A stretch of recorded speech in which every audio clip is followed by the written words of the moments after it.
Hello everyone, welcome to my channel teachers talk. कैसे हैं आप लोग? आशा करती हूँ कि आप लोग अच्छे होंगे और अपनी तैयारी पर लगे होंगे। जैसा कि कैबिनेट में पास हो गया है BEO यानी कि ब्लॉक एजुकेशन ऑफिसर की वैकेंसी आने वाली है, तो हमें तैयारी अभी से करनी होगी, क्योंकि इसमें भी बहुत लेंथी सिलेबस हो सकती है। जैसे कि फर्स्ट है इसमें जनजातीय भाषा, यानी कि कोई भी पेपर जनजातीय भाषा की एक ले सकते हैं, कोई भी, जैसे खोटा, कुरमाली, पंचपरगनिया, ना हिंदी भी ऐड है इसमें, तो कोई भी एक आप जनजातीय भाषा लेंगे और ये होगा क्वालिफाई। इसमें सिर्फ आपको क्वालिफाई करनी है। सेकंड क्या है? सेकंड है आपकी जीएस सेशन और जीएस सेक्शन है, और साथ ही साथ इसमें कंप्यूटर भी है। और जो थर्ड है, जीएस सेक्शन के बाद आपकी है थर्ड में शिक्षा शास्त्र। शिक्षा शास्त्र यानी कि शिक्षा शास्त्र ये क्या है? ये टोटल होगी आपकी 100 मार्क्स की। ये 100 मार्क्स की है, तो मैं इसमें 80 मार्क्स की गारंटी लेती हूँ कि आपके मेरे द्वारा पढ़ाए गए कंटेंट और क्वेश्चन आंसर सीरीज को आपने कर लिया तो आपके शिक्षा शास्त्र में 80 मार्क्स आ जाएंगे 100 में। मैं इसकी गारंटी लेती हूँ और गारंटी के साथ, पूरे विश्वास के साथ आज मैं इस टॉपिक को शुरू करती हूँ। तो आप मेरा साथ दें और प्लीज़ मेरे ये इस वीडियो को अगर पसंद आए तो लाइक करें और चैनल को सब्सक्राइब करें, साथ ही साथ शेयर करें, ताकि मैं इस तरह के वीडियो लाने के लिए मोटिवेट हो सकूं। तो please subscribe my channel and like the video. Okay, अब मैं चलती हूँ टॉपिक की ओर। शिक्षा शास्त्र। और अगर ये इस टॉपिक को पढ़ने के बाद किन्हीं को भी अगर इसकी PDF की ज़रूरत है तो आप कमेंट में ज़रूर लिखना।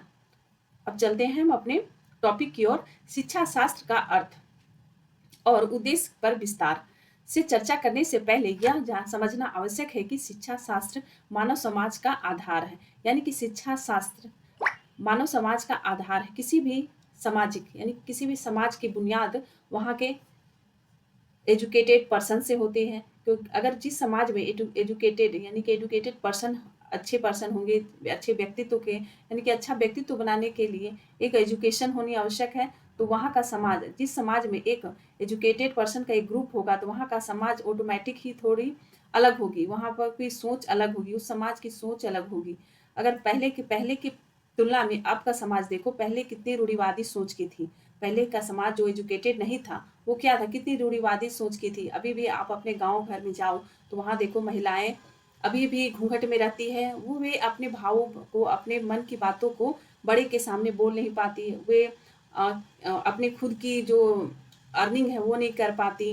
तो ये सब बहुत सारे प्रॉब्लम अभी भी गांव के समाज में है। अब देखो शहर के समाज में, शहर के समाज में सारे पर्सन काम कर रहे हैं, चाहे वो छोटा हो या बड़ा हो, या कोई भी काम करते हैं। जैसे महिलाएं हैं वो खुद अपने आप को एजुकेटेड करके अपने पैरों पर खड़ी होती हैं। वो अपने जो जीवन यापन है उसके लिए अपने पैसे कमाते हैं। यानी कि अगर पैसे नहीं भी कमाते हो तो भी वो फैमिली को एक एजुकेटेड फैमिली वुमेन की तरह पूरी तरह से संभालती हैं। यानी कि समाज धीरे धीरे ग्रोथ की ओर जा रहा है। जैसे कि एजुकेशन इज मोस्ट इम्पॉर्टेंट कहा गया है, उसी के लिए मानव समाज का आधार है। ठीक है, इस कारण ये कहना उचित है कि एजुकेशन यानी शिक्षा शास्त्र मानव समाज का आधार ही है। और पहले की बात करूँ तो कितनी महिलाओं को, कितने मतलब महिला के साथ साथ जो नीचे कास्ट के थे, वो जो एजुकेटेड नहीं थे, उनके साथ कितनी जातियाँ होती थी, उन्हें नीचा दिखाया जाता था। लेकिन अब जैसे जैसे एजुकेशन बढ़ रहे हैं लोगों के बीच, तो क्या मानो अपने क्या आत्मनिर्भर हो रहे हैं, साथ साथ आत्मसम्मान है ना। इसमें क्या आत्मनिर्भर के साथ साथ आत्मनिर्भरता आई है। निर्भरता के साथ क्या आई है? इसमें आत्मनिर्भरता आई है, उसके साथ आत्मसम्मान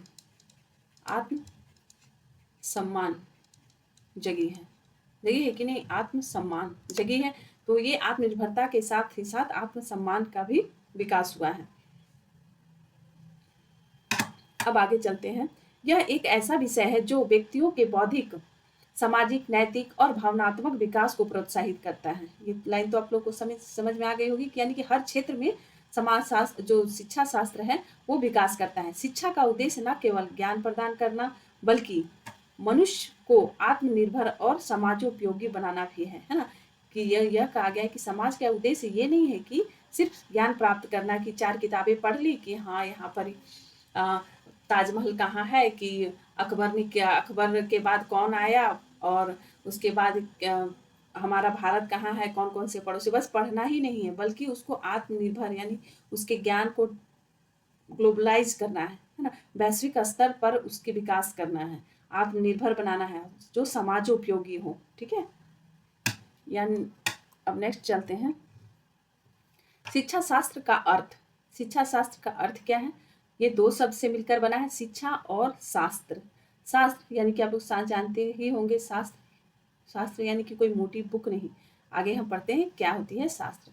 शिक्षा का अर्थ है ज्ञान, कौशल और मूल्यों का संचरण। ठीक है, अगर मान लो आ गया ऑप्शन में कि शिक्षा का अर्थ क्या है, उसमें ऑप्शन रहेगा ज्ञान, कौशल और मूल्यों का संचरण, साथ ही साथ रहेगा कि साथ में ये दे दिया जाएगा एक ऑप्शन अज्ञान। ठीक है, तो आप क्या अज्ञान को काटोगे, तो इस तरह ध्यान से इन लाइनों को भी पढ़ना, इसी से ही क्वेश्चन आपके मिलेंगे।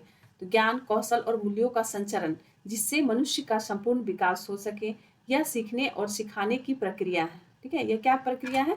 शिक्षा, सीखने और सिखाने, यानी कि कोई भी है, मान लो शिक्षक ही है ना, शिक्षक है तो वो किसी से सीख के आए हैं, तब ना हम लोगों को सिखाते हैं। मैं जो पढ़ा रही हूँ वो किसी से मैंने पढ़ा है, उसके बाद मैं इतनी एबल हो गई कि आप लोगों को पढ़ा रही हूँ। तो ये क्या है? ये शिक्षा क्या है? एक सीखने सिखाने की प्रक्रिया है जो निरंतर चलते रहती है। शास्त्र का अर्थ अब देखो, व्यवस्थित और वैज्ञानिक अध्ययन, है ना। शास्त्र क्या है? एक व्यवस्थित और वैज्ञानिक अध्ययन।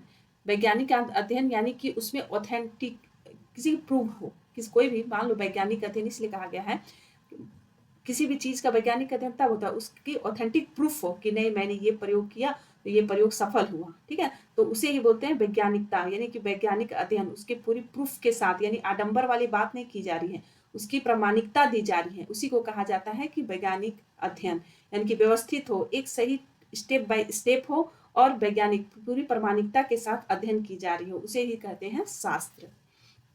इस प्रकार शिक्षा शास्त्र का अर्थ है शिक्षा की प्रक्रिया, उद्देश्यों, विधियों और सिद्धांतों का व्यवस्थित अध्ययन। यह केवल पाठ्यक्रम और पठन पाठन तक सीमित नहीं है, बल्कि इसमें मनोविज्ञान, दर्शन, समाजशास्त्र और अन्य सहायक विषय भी शामिल होते हैं। यानी कि शास्त्र में जो कहा गया है उसमें सिर्फ एक ही विषय नहीं शामिल है, इसमें जैसे मनोविज्ञान है, दर्शन भी है, इसमें समाजशास्त्र भी है, तथा अन्य काफी विषय इसमें सम्मिलित किए जा सकते हैं। अब देखो शिक्षा शास्त्र के उद्देश्य क्या है ना। अगर आपको शिक्षा शास्त्र पढ़ाया जा रहा है तो कोई तो उद्देश्य होगी उसकी, है ना। किसी भी काम को करने के लिए जब आप इस एग्जाम की तैयारी कर रहे हैं तो कोई तो उद्देश्य होगी आपकी, कि आपको मनी अर्न करनी है या आत्मनिर्भर बनना है। आत्मनिर्भर के निर्भरता आएगी तो आपको आत्मसम्मान चाहिए, है ना, ताकि समाज वाले आपको कहे ना कि नहीं वो है ब्लॉक एजुकेशन ऑफिसर है, तो क्या ये व्यक्ति आपको आत्म सम्मान करेंगे ना, तो सम्मान करेंगे तो आप में क्या आत्मसम्मान बढ़ेगी। तो जब आप में आत्मनिर्भरता आएगी तब ना, यानी कि क्या जो खाली बैठा रहता है उसको कौन सम्मान करता है? 2 आदमी आते हैं कुछ बोल के चला जाता है, ये निठल्ला है, ये काम नहीं करता है, यानी कि इसका आत्मसम्मान घात करते हैं, है ना, आत्मसम्मान को घात करते हैं। तो वही है कि कोई तो उद्देश्य शिक्षा शास्त्र की है, तो क्या उद्देश्य है? व्यक्तिगत विकास, यानी कि अपना डेवलपमेंट करना, सामाजिक विकास यानी कि सोसाइटी का, जब आप खुद की व्यक्तिगत विकास करोगे, उसके बाद व्यक्तिगत विकास के बाद आप समाज को डेवलप करोगे तो सामाजिक विकास, फिर नैतिक और आध्यात्मिक, जब आप समाज का विकास करोगे तो साथ ही साथ आप में समाज का विकास कब होगा? जब उसमें सही नैतिकता आएगी, सही ढंग से समाज के लोग रहेंगे, जो बुराइयां समाज में होती है वो हट जाएंगे, तब ना नैतिक और आध्यात्मिक विकास होगा। उसके बाद आर्थिक विकास करनी है, राष्ट्र निर्माण करना है, उसके बाद ग्लोबलाइजेशन यानी ग्लोबल स्तर पर, है ना, वैश्विक दृष्टिकोण आपको रखनी है। जैसे कोप का जो सम्मेलन होती है वे क्या है? वैश्विक दृष्टिकोण से होती है ना। तो अब वैश्विक दृष्टिकोण से जैसे पोल्यूशन है, तो अब पोल्यूशन इतनी प्रॉब्लम हो गई है कि वो वैश्विक दृष्टिकोण से वो काफी परेशानी वाले विषय हो गया है। इसलिए हर देश को बोला जाता है कि आप कार्बन का उत्सर्जन कम करें, ताकि ग्लोबलाइजेशन यानी कि जो पोल्यूशन है जो ग्लोबल स्तर पर फैल गई है वो कम हो सके। ठीक है, तो यही सब है इसमें। तो उद्देश्य के बारे में हम पढ़ते हैं। पहला उद्देश्य क्या है? शिक्षा शास्त्र के उद्देश्य। शिक्षा शास्त्र का मुख्य उद्देश्य मानव के व्यक्तित्व का सर्वांगीण विकास करना। इसे निम्नलिखित उप शीर्षकों में विभाजित किया जा सकता है। जैसे देखो, अभी मैंने जो डायग्राम में यही सब बताया, अब इसे हम डिटेल से एक्सप्लेन करेंगे। व्यक्तिगत विकास। शिक्षा व्यक्ति के शारीरिक, मानसिक, बौद्धिक और नैतिक विकास को प्रोत्साहित करता है। डन, ये तो ठीक है। इसका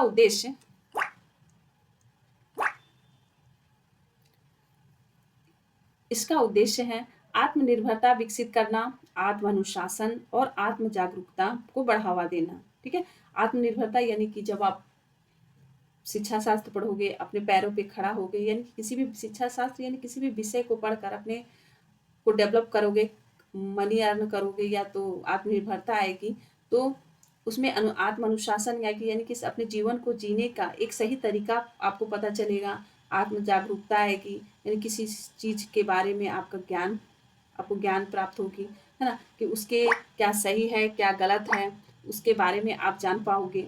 फिर रचनात्मकता और तार्किक सोच, यानी किसी भी चीज़ को, कोई भी विचार, भाव या कोई भी वस्तु, सोच, उन चीज़ों को आप देखोगे तो उसमें आप में तर्क की भावना जागेगी, कि तार्किकता आएगी, तार्किक सोच आएगी कि आप ये क्यों, क्या और कैसे के प्रश्न आपके सामने आएंगे। ठीक है, यानी कि जब आपने तो पढ़ा होगा, भगवान बुद्ध जब उन्हें ज्ञान प्राप्त नहीं हुई थी, तो वो जब जा रहे थे, है ना, जा रहे थे, तो उनके सामने में आए थे ना, एक बूढ़ी आई थी, वृद्ध व्यक्ति, मरा हुआ व्यक्ति, तो उनमें एक वो प्रश्न पूछने की ललक थी कि ये क्यों होता है, क्या होता है ना, कैसे होता है। तो इन सभी की खोज में वो अपने सारे राजपाट को छोड़कर वो ज्ञान प्राप्ति करने की ओर चले गए, और तब उसमें तार्किकता सोच का उन्हें आंसर प्राप्त हुआ कि नहीं, ये दुनिया में क्या है, क्यों और कैसे कैसे होता है ना। तो उनकी तो ये तार्किक सोच कब आएगी? जब आप शिक्षा शास्त्र को पढ़ोगे, आपने रचनात्मकता आएगी, है ना, किसी चीज के बारे में। तो यही है व्यक्तिगत विकास। अब नेक्स्ट है सामाजिक विकास। शिक्षा शास्त्र का उद्देश्य समाज में व्यक्तियों को सहयोग और सामंजस्य पूर्वक जीवन जीने के लिए तैयार करना। इसमें सामाजिक मूल्यों जैसे कि समानता, स्वतंत्रता और बंधुत्व का विकास करना, यानी कि अपने व्यक्तित्व के विकास के साथ ही साथ समाज का विकास करना है, जिसमें समानता, स्वतंत्रता और बंधुत्व का विकास भी शामिल है। यानी कि आप अच्छे समाज में रहोगे, आप अच्छा समाज के लोगों को अच्छा बनाओगे, तो उसमें आपसी समानता, स्वतंत्रता और बंधुत्व का भावना का विकास होगा। उसमें सामंजस्य होंगे, यानी एक दूसरे के लोग हेल्पफुल होंगे, ना कि वो एक दूसरे से लड़ेंगे झगड़ेंगे। ठीक है, साथ अब देखो नैतिक और आध्यात्मिक विकास। ये क्या है? शिक्षा नैतिकता, सद्गुणों और आदर्श मूल्यों को प्रोत्साहित करती है। यह व्यक्तियों में ईमानदारी, दया और न्याय जैसे गुण विकसित करती है। नेक्स्ट है आर्थिक विकास। शिक्षा का एक उद्देश्य रोजगार के अवसर प्रदान करना, है ना, यानी कि अभी की मेन मांग क्या है शिक्षा की, कि एक रोजगार का अवसर प्राप्त करना। ठीक है, यानी कि शिक्षा अभी का मूल उद्देश्य क्या है, कि आत्मनिर्भर बनने के बाद ही तो हम आत्मसम्मान प्राप्त होगी, और आत्मनिर्भरता के बाद ही तो हम एक अच्छे समाज का निर्माण कर सकते हैं।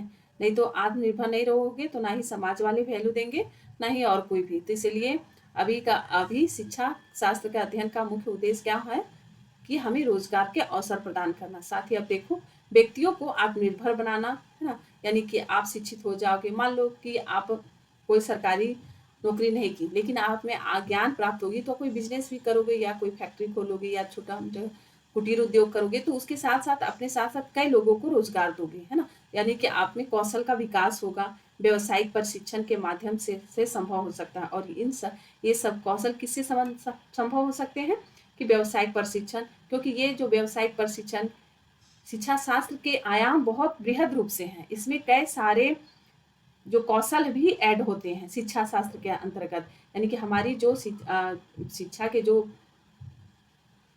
नीतियां बनी थी, शिक्षा शैक्षिक नीतियां जो बनी थी, उसमें भी कहा गया था कि व्यवसायिक प्रशिक्षण प्रदान करनी चाहिए, चाहे वो सैडलर कमीशन हो, चाहे वो और भी जितने भी कमीशन आए वो शिक्षा में धीरे धीरे कुछ परिवर्तन करते गए, है ना। पहले वो प्राथमिक और माध्यमिक शिक्षा पर ध्यान दिया, उसके बाद वो व्यावसायिक प्रशिक्षण पर ध्यान दिए, यानी कि जो हमारे शिक्षा से संबंधित, जो शैक्षणिक विकास से संबंधित जो कमीशन बने, वो क्या है, धीरे धीरे उसमें डेवलपमेंट किया गया। जैसे जैसे फैक्ट्रियाँ खुली, वैसे वैसे व्यावसायिक प्रशिक्षण की प्रशिक्षण देने वाली जो विभाग है उनकी बढ़ोतरी हुई, है ना। तो ये धीरे धीरे आर्थिक विकास की ओर हमारा समाज जाने लगा।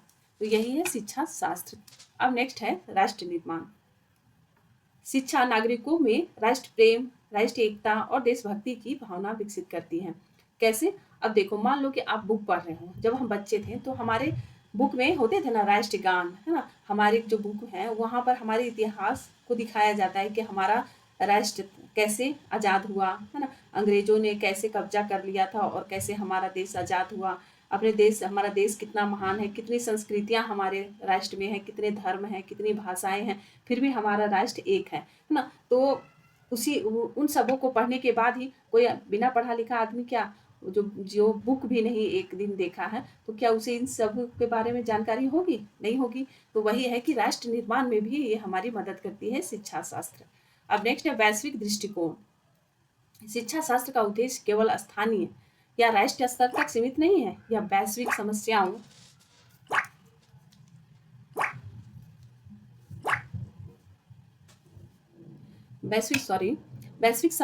जैसे पर्यावरणीय संरक्षण, है ना, मैंने कहा था ना, पर्यावरणीय संरक्षण, शांति और मानव अधिकारों की संरक्षण विकसित कर मानव अधिकारों का समझ विकसित करना है। यानी कि हम, जब तक से हमें ये नहीं पता रहेगा कि हमारी सीमा, हमारे मानव अधिकारों की सीमा कहाँ तक है, कहाँ तक हमें अधिकार, हमारे कर्तव्य मिल सके, जब तक हम ये नहीं जानेंगे कि राजनीति शास्त्र यानी कि हमारे जो कॉन्स्टिट्यूशन में हमें किन किन अधिकारों को मिला है, कर्तव्य हमारे क्या क्या हैं, है ना, हमारी नागरिकता कब खत्म हो जाती है और कैसे प्राप्त कर सकते हैं। ठीक है, तो ये सारी चीज़ों की जानकारी हमें जब तक से नहीं होगी, जिसका माध्यम शिक्षा शास्त्र है, तो हमें कैसे पता चलेगा कि हमारे अधिकार क्या हैं। ठीक है, हम कैसे अपने पर्यावरण की रक्षा कर सकते हैं, कैसे पोल्यूशन फैल रहा है, इन सबों की जानकारी हमें वैश्विक स्तर पर कब मिलेगी? जब शिक्षा शास्त्र हमारा माध्यम हो।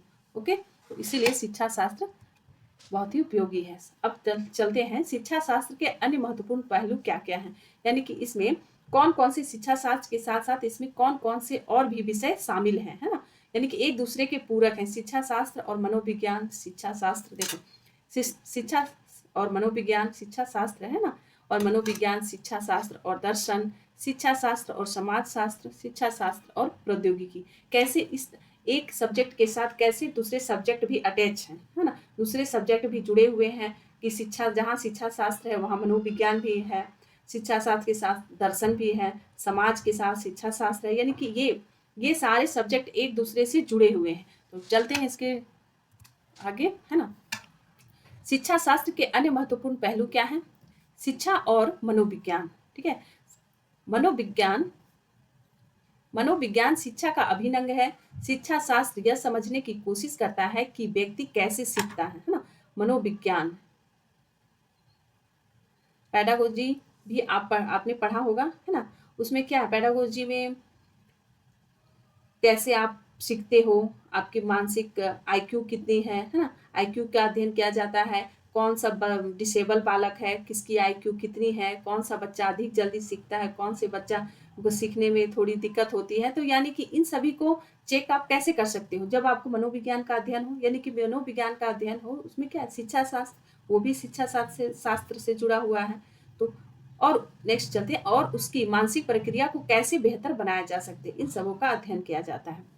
शिक्षा और दर्शन शिक्षा शास्त्र के मूल सिद्धांत दार्शनिक दृष्टिकोण से प्रेरित होते हैं। विभिन्न शिक्षा प्रणालियां दार्शनिक विचारों जैसे आदर्शवाद, ना, यथार्थवाद, प्रगमतावाद पर आधारित है। यानी कि ये दर्शन आदर्शवाद का सिद्धांत दिया था। रूसो ने क्या कहा था? आदर्शवाद का सिद्धांत दिया था ना। रूसो कहते थे कि प्रकृति की ओर लौटो, यानी प्रकृति से कुछ सीखो, प्रकृति को नष्ट ना करो, यथार्थवाद। ठीक है, शिक्षा और समाज शास्त्र शिक्षा का उद्देश्य समाज को सकारात्मक रूप से प्रभावित करना है। यह समाज में व्याप्त असमानताओं को दूर करने और समावेशी विकास को प्रोत्साहित करना है। यानी कि समाज शास्त्र क्या कहता है कि समाज में जितने भी विभिन्न धर्म जाति या लोग हैं, ऊंचे या नीचे कास्ट के या नीचे, कोई धनी है कोई निर्धन है, लेकिन उन सभी के अधिकार सेम हैं, कर्तव्य भी हैं, हाँ। तो सभी के साथ एक समान व्यवहार करनी चाहिए। वही समाजशास्त्र असमानताओं को दूर करके समावेशी विकास पर प्रोत्साहन देना चाहिए। आपने जब बीएड किया होगा तो उसमें समावेशी शिक्षा के बारे में कहा गया है ना। समावेशी शिक्षा के बारे में कहा गया है, ये बहुत ही अच्छी टॉपिक है। इसमें क्या कहा गया है कि अगर आपके स्कूल में कोई भी बालक आए, बहुत सारे बालक हैं, है ना, और उसमें से एक बालक, दो बालक दूसरे जाति से हो या कोई डिसेबल हो, है ना, किसी में सीखने की आईक्यू कम है, किसी में अधिक है, लेकिन क्या जिसकी आईक्यू ज़्यादा है तो क्या उसे आप उसी को आप पढ़ाओगे या उसी को क्लास में रखोगे? नहीं। तो उसे आप कमज़ोर बच्चे के साथ ही आप अपने क्लास को आगे बढ़ाओगे, क्योंकि इसके सीखने के साथ साथ इसको भी सिखाना आपकी रिस्पॉन्सिबिलिटी है। तो इसीलिए कहा गया है कि समावेशी शिक्षा में सभी को एक समान देखना है। ठीक है, तो वही हो गया, समावेशी विकास को प्रोत्साहित करना है। शिक्षा और प्रौद्योगिकी, अब आगे क्या है? आधुनिक शिक्षा प्रणाली में प्रौद्योगिकी का महत्वपूर्ण स्थान है। डिजिटल शिक्षा, ई लर्निंग ने शिक्षा की पहुंच को व्यापक बनाया है। सही बात है, जो ई लर्निंग है, आज हम लोग डिजिटल शिक्षा के माध्यम से ही हम और आप पढ़ाई कर रहे हैं। मैं आपको पढ़ा पा रही हूँ और आप मेरी बातों को सुन पा रहे हैं और पढ़ पा रहे हैं। यानी कि शिक्षा के माध्यम से जो कोरोना के बाद यह शिक्षा का जो प्रौद्योगिकीकरण हुआ वो बहुत ही मतलब क्या हुआ कि बहुत ही जिसे बहुत ही तीव्र गति से ये डेवलप किया, है ना। तो वही हो गया कि शिक्षा शास्त्र के साथ साथ प्रौद्योगिकी का भी एक साथ जुड़ाव है। निष्कर्ष क्या निकालेंगे? अब हम लोगों ने पूरे उद्देश्य को पढ़ लिया, उसके पहलुओं को पढ़ लिया, उसके शिक्षा शास्त्र के साथ साथ कई विषय शामिल हैं, है ना, एक दूसरे के पूरक हैं कई विषय। तो उसी को निष्कर्ष के रूप में हम जानेंगे कि निष्कर्ष आखिर में क्या है। आप क्वेश्चन आंसर जब करोगे तो आपको लग रहा होगा कि ये लाइन बाय लाइन है, लेकिन मैं समझाने की कोशिश की हूँ। और साथ ही मैं अभी क्वेश्चन आप लोगों को लाऊंगी, तो आप उसमें आप जरूर से क्वेश्चन आंसर सॉल्व करना। और अगर आप नहीं सॉल्व हो रहे तो पुनः इस वीडियो को देखना, तब आपको समझ में आ जाएगी। और एक्सप्लेन के साथ साथ मैं पहले भी बोल चुकी हूँ कि प्रैक्टिस और क्वेश्चन आंसर सीरीज लगाना इट इज़ मस्ट इम्पॉर्टेंट। ठीक है, तो आप उसे ज़रूर लगाना क्वेश्चन आंसर। उसमें मैंने टोटल 25 क्वेश्चन ऐड किया है बस इस टॉपिक से। तो आपको अगर पीडीएफ चाहिए तो प्लीज़ कमेंट में आप ज़रूर लिखें, और वीडियो अगर पसंद आई तो आप उसे लाइक करें और अपने दोस्तों के साथ शेयर करें, ताकि मैं मोटिवेट हो सकूं। और ये मेरा फर्स्ट पार्ट है या फर्स्ट चैप्टर है, तो इसी तरह मैं पूरे 100 मार्क्स के जो सिलेबस हैं उसे मैं कंप्लीट करूंगी। और 80 मार्क्स 80 से 85 भी हो सकते हैं, तो मैं इसे पूरी लाने की कोशिश करूंगी। और साथ ही साथ आपको भी एफर्ट लगाना है, क्योंकि आपको इसे पढ़नी है और इसे क्वेश्चन आंसर को सॉल्व करना है। ठीक है, तो निष्कर्ष के बारे में हम समझेंगे कि शिक्षा शास्त्र केवल ज्ञान के प्रसार तक सीमित नहीं है। इसका उद्देश्य मानव जीवन को बेहतर बनाना और समाज को प्रगतिशील दिशा में अग्रसर करना है। यह एक ऐसा साधन है जो न केवल व्यक्ति के व्यक्तिगत विकास में सहायक है, बल्कि पूरे समाज और राष्ट्र के उत्थान में भी योगदान देता है। ओके, ये तो समझ में आ गई होगी, क्योंकि आप लोग अब बीएड के स्टूडेंट हो गए हो, तो इसमें कोई भारी भरकम शब्द नहीं है। शिक्षा शास्त्र हमें यह सिखाता है कि शिक्षा का सही उपयोग कैसे किया जाए और समाज के हर वर्ग तक कैसे पहुंचाया जाए, है ना। शिक्षा शास्त्र का जो हमें यह सिखाता है कि हम शिक्षा शास्त्र का हर क्षेत्र में किस तरह उपयोग कर सकते हैं, यानी कि अपनी शिक्षा को हर क्षेत्र में, चाहे वो सामाजिक हो, आर्थिक हो, या राजनीतिक हो, या मनोवैज्ञानिक हो, या प्रौद्योगिकी हो, यानी कि किसी भी क्षेत्र में हम शिक्षा का प्रसार किस प्रकार कर सकते हैं, वही हमें शिक्षा शास्त्र बताती है। और हम शिक्षा का उपयोग करके हम अपने समाज के, अपने घर को, अपने आप को कैसे डेवलप कर सकते हैं, वही शिक्षा शास्त्र का मुख्य उद्देश्य है। इसका अंतिम उद्देश्य एक ऐसा समाज बनाना है जो समृद्ध हो, शांतिपूर्ण हो और समानता पर आधारित हो। शिक्षा शास्त्र का यही एक अंतिम उद्देश्य है ना। तो थैंक यू वेरी मच। अगर आपको वीडियो पसंद आए तो प्लीज़ प्लीज़ प्लीज़ लाइक करें और चैनल को सब्सक्राइब करें नेक्स्ट वीडियो लाने के लिए। यानी कि ये मेरा फर्स्ट चैप्टर है, अब मैं सेकंड चैप्टर ला रही हूँ कि जो शिक्षा का इतिहास है, यानी कि शैक्षणिक विकास का जो इतिहास है, जिसमें विभिन्न विभागों ने अपने अपने मत दिए, है ना। शिक्षा जो टॉपिक रहेगा वो था, पहले तो मैं क्वेश्चन आंसर लाऊंगी इस टॉपिक का, है ना, शिक्षा शास्त्र से के उद्देश्य से संबंधित इस टॉपिक से मैं क्वेश्चन आंसर लाऊंगी, उसके बाद ही इस टॉपिक को पढ़ाऊंगी। शिक्षा से संबंधित जो विभिन्न विभाग थे जैसे था कोठारी कमीशन, कोठारी, सैडलर, राधा कृष्णन, है ना, ये क्या जो कितने ये सारे आयोग थे, है ना, जो विभाग या आयोग बने थे, विभाग ना कहूँ इसे आयोग कहा जाए, तो जो संबंधित आयोग थे तो किन किन इन्होंने इन सारे आयोग ने किसने मध्य जो प्राथमिक या माध्यमिक शिक्षा को अधिक वैल्यू दिया, किसी ने महिला शिक्षा पर अधिक जोर दिया, किसी ने प्रौद्योगिकी पर अधिक जोर दिया, प्रौद्योगिकी शिक्षा पर अधिक जोर दिया। तो इन सारे प्रश्नों में भी इसमें और सारे आयोग हैं, कमीशन बने हुए थे, तो उनका अपना अपना मत क्या था, उन सभी के बारे में डिटेल से हम पढ़ेंगे और पुनः इनका भी हम क्वेश्चन, यानी कि एक जो पहले हम टॉपिक पढ़ेंगे, उसके बाद एमसीक्यू करेंगे, उसके बाद हम लोग नेक्स्ट टॉपिक पर आएंगे, फिर एमसीक्यू करेंगे, और एक दिन हम लोग जितने भी सारे टॉपिक हम लोग कम से कम 2 टॉपिक के बाद या 3 टॉपिक के बाद और क्वेश्चन आंसर करने के बाद इन तीनों टॉपिक का एक मैराथन क्वेश्चन आंसर सीरीज लाऊंगी, ताकि आप लोगों का फिर से रिविजन हो जाए ना, और हमारे जो 100 में 80+ का जो टारगेट है वो कंप्लीट हो जाए। तो थैंक यू वेरी मच।